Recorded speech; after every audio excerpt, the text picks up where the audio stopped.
Welcome, ladies and gentlemen, to the Weekly 7 with me, your host, Monroe, Mann. 7 news topics in 7 quick minutes. Let's get started with the top story. Hi, I'm Monroe, Mann, and yes, this is the Weekly 7. Please subscribe if you love this stuff. So this is a message to anyone who has a loved one in an American prison or in an American jail. As a former public defender, every once in a while, I'd come across a case defending somebody who I honestly knew to be innocent. Not just not guilty, but innocent. Not everyone is guilty, and not everyone gets a fair trial. And for this reason, the President of the United States has the power to pardon anybody he feels was screwed by the justice system. So the President has this power to pardon anyone he wants. And just 2 days ago, he said, hey, NFL players, those of you who are kneeling, who feel that blacks are being disproportionately prosecuted in this country, go out and find those people who got a raw deal. Bring their names to me, and I and my team, we will look at the situation, and if we deem that this was injustice, we will let the person out of prison, out of jail. Well, why do I say this is a message to those of you who have a loved one in jail or prison? If you're in jail or prison, you've got a lot of time on your hands. And if you want to write letters, you are allowed to do that. I want you to get a list of every single celebrity, NFL player, NHL player, anybody who is famous, and tell your loved one in jail, write 1 letter per day. But if you feel that there was some injustice along the way, and we know that that happens because DNA exoneration evidence is getting people out of jail left and right. Well, here's an opportunity for your loved one and even your family to use the power of someone's celebrity status and give them something that they can actually do. Kneeling for the national anthem is not really going to help your loved one get out of jail or prison if they've been unjustly put there. But if you and your loved ones actually write to all of these celebrities, movie stars, rock stars, etc., and plead your case, if one of them says, I believe you, they could probably get a meeting with Donald Trump and put your loved one's case before the eyes of someone who has the power to, with a signing of a pen, get out of prison and complete exoneration and remove the criminal record.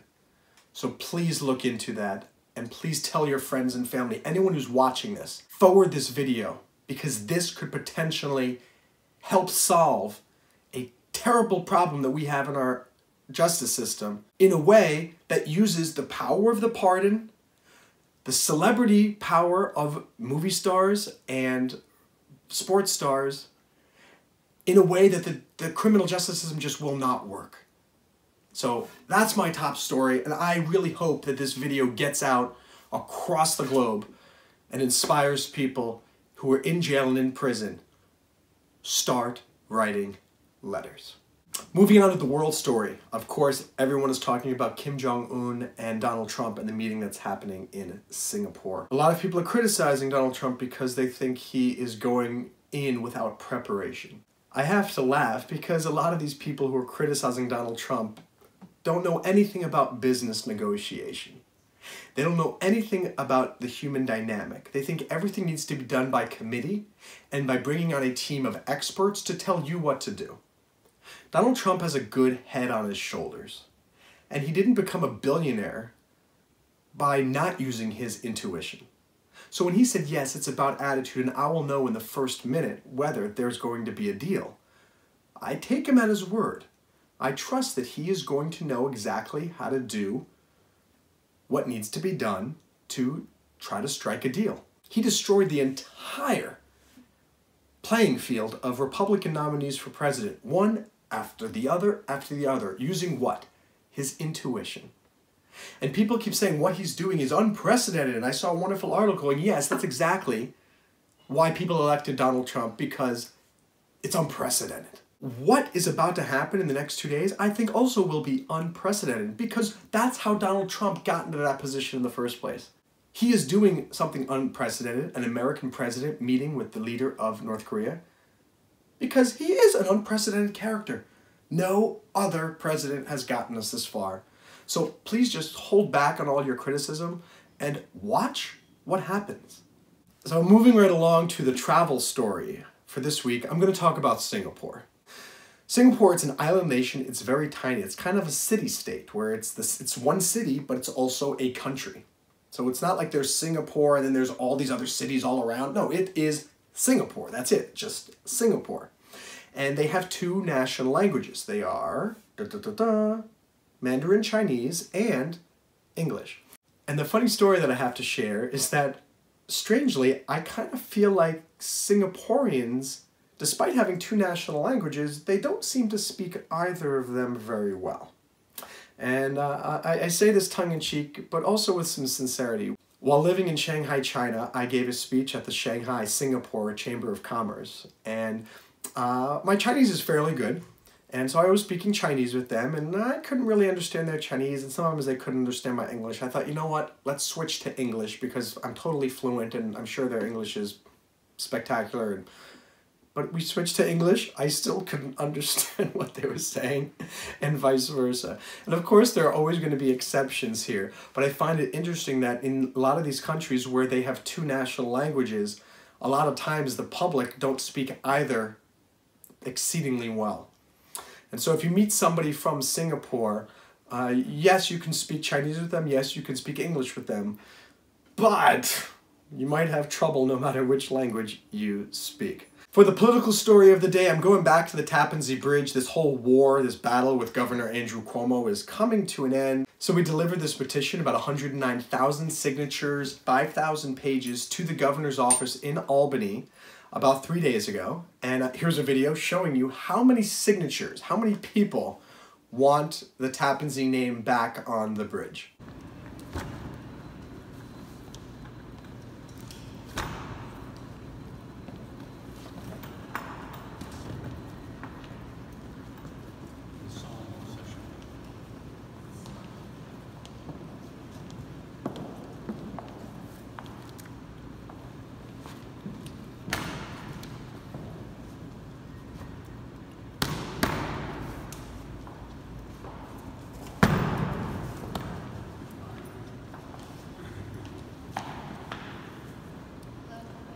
The legislative session in New York, it ends June 20th. It's June 10th now, so there's not much time.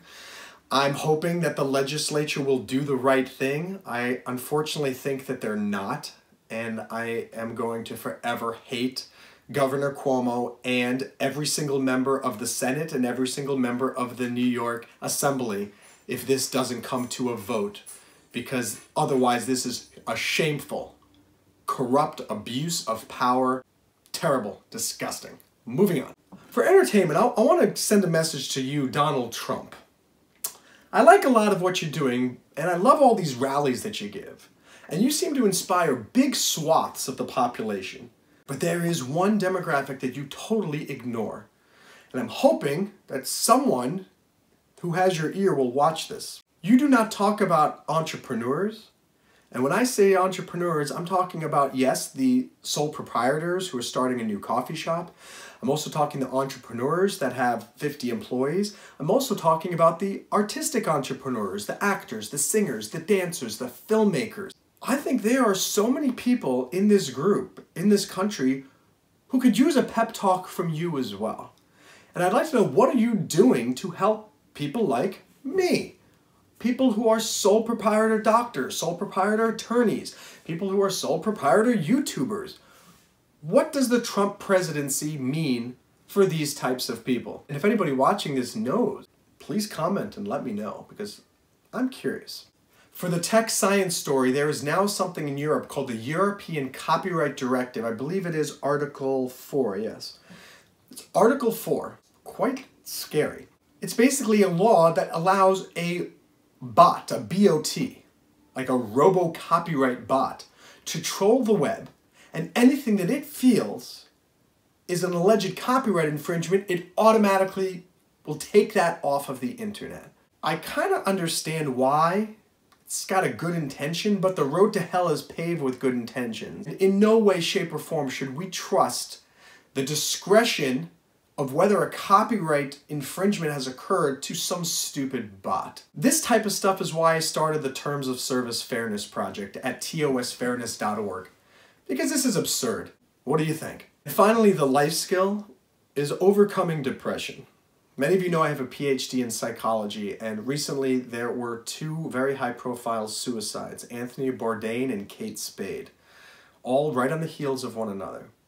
And as a result, the calls to suicide hotlines have skyrocketed in recent days. Why? Because a lot of people are realizing, wow, if it could happen to these people, it could happen to me. And I think if we can learn anything from these unfortunate deaths, it's that everybody gets depressed. It's not because you don't have money, because guess what? Anthony and Kate had a lot of money. It's not because you didn't have loved ones. Guess what? They had plenty of love in their lives. It's not because they felt they were unsuccessful. Both of them were very proud of their success, and everybody else knew it as well. So guess what? Suicide and depression can happen to me. It can happen to you. You have to be stronger than this. And I don't want to criticize Kate and Anthony, but in some way, shape, or form, they did not talk to people. They kept a part of that darkness hidden from others because they didn't want people to think they were sad or depressed. And as a result, they had no one to talk to, and guess what? They took their lives. So I'm urging you to get off of your high horse and forget about your stupid reputation and talk to people if you're depressed. Reach out to your friends. Talk to people. Post down here on my YouTube thing if you're depressed. I'll write back to you and talk to you. Or join my not-for-profit, breakdiving.org, where one of our missions is helping to cheer people up. If you check out the Breakdiving YouTube channel later this week, if you subscribe, you'll be notified. I'm going to do a whole thing on depression very shortly. I hope you'll share it with people who need it. And don't think that you don't. That's the problem that most people have, is they don't think they need help. We all need help. We all need to be cheered up. We all need somebody to say, hey, it's going to be okay. Wait until tomorrow. If everyone just waited until tomorrow before pulling the trigger or hanging themselves, 9 out of 10 people would not kill themselves. Anthony Bourdain's crew was waiting for him that morning for breakfast. He skipped a dinner the night before. And now they're looking back. A lot of his friends, they say there were some warning signs. Oh, that's interesting. He never skips dinner. Why would he skip a dinner? He skipped an opportunity to have a meal, and it wasn't like him. If you ever suspect that your friend or your loved one and your mother is doing something strange, act on that suspicion. Call them. Go visit them. Yes, go on that hunt. You will be so much happier knowing they're safe than arriving the next day and realizing, crap, I should have listened to my gut. And that advice actually goes for everything in life. Listen to your gut. Listen to your gut. Go after your dreams. Don't give up. Don't give up faith. Don't give up hope. Because I suffer from depression sometimes. And I know the struggle that Anthony and Kate must have been going through. But I've learned that I need to talk about it with people. And I'm talking about it with you now. And I spent a year in Iraq, and I've had some terrible PTSD and from there, and I jump. If a glass drops at the restaurant, I will jump and cower and think that I'm being attacked by mortars and rockets, and my heart's beating a mile a minute, and I'm shaking. Hold on for one more day, and to reach out to people when you feel like you want to do it. I promise you, if you can hold on one more day, you will change your mind. I want to give up all the time with so many things that I want to do. So many of my endeavors, this YouTube channel. Is anybody ever going to subscribe? Or am I ever going to hit 1,000? Am I ever going to make any money from this? Doubt and depression hit us all, but you cannot let it get to you. You cannot let it get to you.